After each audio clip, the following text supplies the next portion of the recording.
Welcome to my home gym that I have created with my beautiful assistant, Minnie, who I'm sure will pop up many, many times while I try to work out because cat mom life.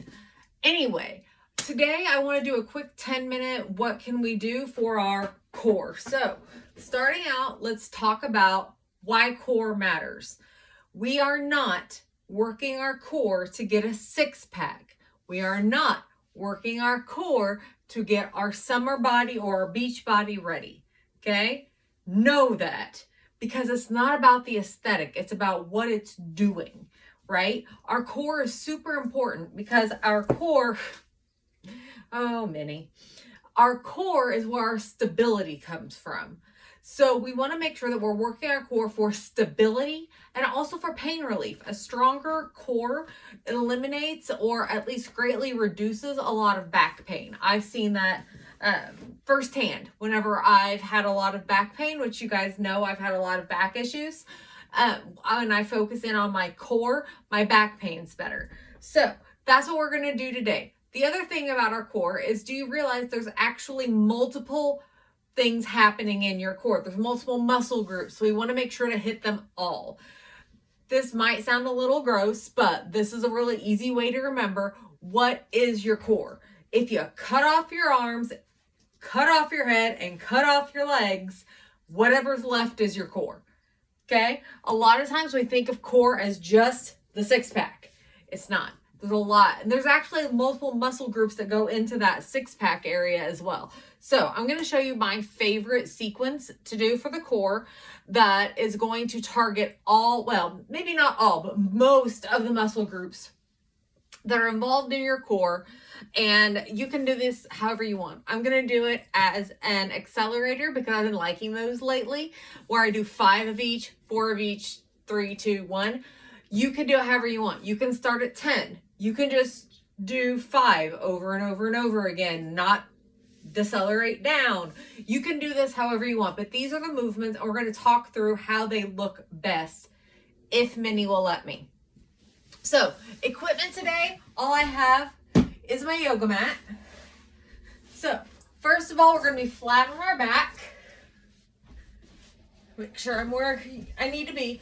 The first thing is, anytime we do any core movements, we want to make sure that we have our low back flattened to the floor. That's going to tilt our pelvis. That's going to engage the core. So, like I said, the easiest way to cue this is just, here's your normal back. You can feel space here. Flatten it. No space here anymore. Okay? That's engaging and it's tilting. So, anytime you can think about it, think about that. So we're going to be doing a couple different moves today. We're going to target the upper core with crunches. What crunches are going to look like. I like to have my hands lightly behind my head, but let me scoot down a little bit, inchworm my way down. You don't want to strain your neck. So if you're doing push or sit-ups or crunches, either one, think about 2 different ways to think about this. Either think about pointing your chin at the ceiling or imagine a tennis ball that you're holding right here. So we're keeping that space. Tucking the chin is going to stress the neck unnecessarily. So whichever cue works best for you, both are going to accomplish the same thing, but we're not pulling our head up with our arms. That's just kind of where they're laying. We can have our arms wherever we want.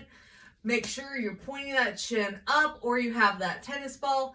Engage, flatten that back, and a crunch is going to come up just high enough to get your shoulders off the floor and then back down. You're going to feel that engage the upper abdominal muscles. So we're going to start 1, 2, 3, 4, 5. Okay, now we're going to go to the obliques. That's the sides of our core. And what I like to do for those, same thing, flatten, chin's going to point to the ceiling. We're going to come up in that crunch movement, but we're going to hold it, and we're going to do heel taps. So even if you don't make contact with your heel, that's fine. Everybody's got different lengths. But you're going side to side, side to side. So my shoulders are going to stay up each time, and I'm trying to reach for that ankle or heel each time. That's giving me a side to side motion for those obliques. Each side is 1. So we're going to come up and go 1, 2, 3, 4, 5. Okay, and that's getting those obliques. Now, the hardest part of the abs to work on, that's going to also have a lot to do with back pain, is the lower abdominals. Lower abdominals are going to engage and work anytime we're lifting our feet or our legs up off the ground. So, the way I like to do this is I like to make a diamond with my hand, and I like to place that diamond directly underneath the small of my back. So I'm kind of in a cradle with the small of my back in that diamond. That's just going to help have a little bit of balance. It's also going to help have a little bit of support. I straighten my legs out, then I'm going to bring the legs straight up and down. It's up to you. If you want to come all the way down, you can. If you want to just tap the floor and come back up, you can. But this is engaging and working the lower abdominal muscles. Now, if that straight leg lift is too much for you, you could just pull in the knees and straighten back out. Pull in the knees and straighten back out. It's whichever one you want to do. So we're going to do 5 there. 5, 4, 3, 2, and 1. All right, now that we've done upper, oblique, and lower, I want to focus in on the back as well. So remember, if we chopped off all those appendages, what's left? Don't forget the back. So I'm going to engage the low back and the glutes, which are a part of your core. Nobody thinks of the glutes as a part of the core. I'm going to do that with bridge. So I'm going to pull my heels in nice and close. The way I like to cue this is imagine there's a string in your belly button connected to the ceiling. Thank you, Minnie, for your help. You're going to get underneath me when I do this, aren't you? And that string is just going to get smaller or shorter as you pull up and then longer as you come back down. You want both up and down to be a controlled movement.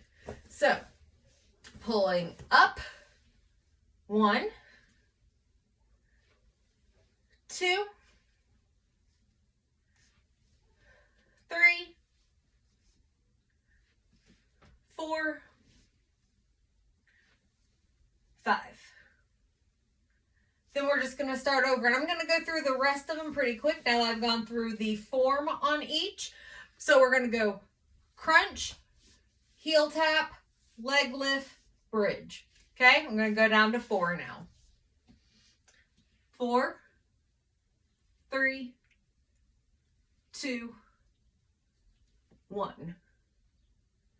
Up, heel taps, 4, 3, 2, 1. Good. I'm going to gently come down, make my diamond, straighten out my legs, leg lifts. 4, 3, 2, 1. Good. I'm going to slide that back up.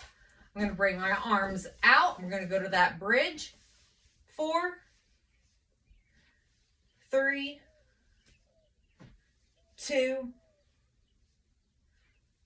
1. Good. Now we're going to go to 3 of everything. So let's take a moment. Get that pelvic tilt. Get everything nice and flattened.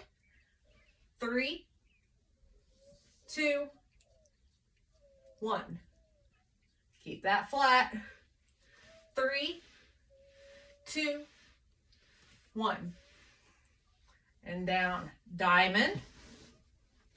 Straighten it out. 3, 2, 1. Good. Release those hands.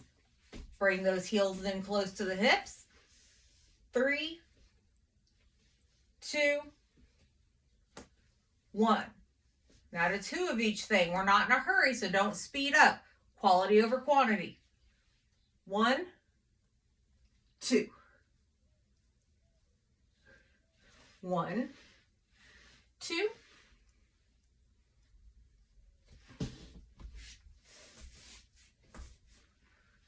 1, 2,